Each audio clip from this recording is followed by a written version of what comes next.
Bonjour tout le monde. On reprend un peu l'initiative d'un évangile par jour avec l'objectif cette fois-ci de faire un petit calendrier de l'Avent qui va essayer de préparer nos cœurs jusqu'à Noël.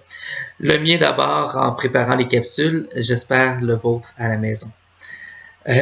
Aujourd'hui, l'évangile est plutôt difficile. Il nous parle essentiellement de deux personnes qui vont travailler au champ. L'une est prise, l'autre est laissée. Nous parle des gens qui sont engloutis par les eaux parce qu'ils ne sont pas embarqués dans l'arche de Noé. Et du Seigneur qui nous demande de se tenir prêt et qui nous donne l'exemple de dire, si le maître de la maison savait à quelle heure viendraient les voleurs, il se serait tenu prêt. Et il nous dit, le jour du Seigneur, personne ne sait quand il viendra.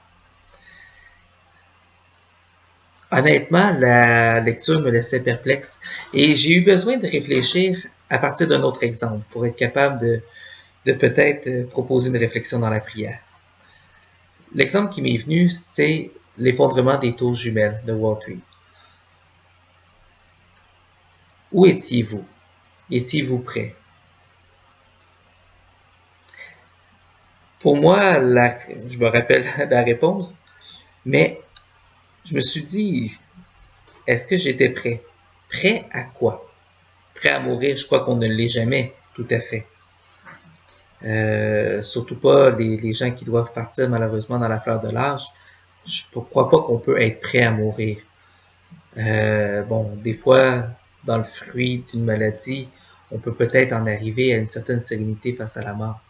Mais je crois qu'essentiellement, l'être humain veut vivre et il est heureux que l'être humain veuille vivre. Donc, se tenir prêt, qu'est-ce que ça peut signifier? Moi, je me rends compte que cette journée-là du World Trade, j'étais en chambre à l'époque à Montréal. J'ai pas signifié à personne de mon entourage que je les aimais. J'ai pas eu le temps nécessairement de dire aux gens qui avaient été importants dans ma vie qu'ils l'avaient été. Et je crois que c'est peut-être ça, être prêt. Si j'avais à quitter demain, les messages d'amour que j'avais à donner auront-ils été dits?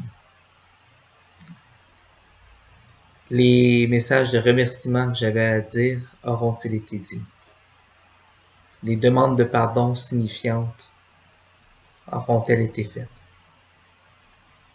Sinon, peut-être vaudrait-il mieux se préparer, car on ne sait jamais ce qui y arrivera dans la journée. On ne sait jamais ce que demain sera. Alors, se tenir prêt. Alors, je me permets de me tourner 30 secondes pour regarder. J'aimerais vous laisser sur la phrase de l'Évangile, la finale. Tenez-vous donc prêts, vous aussi.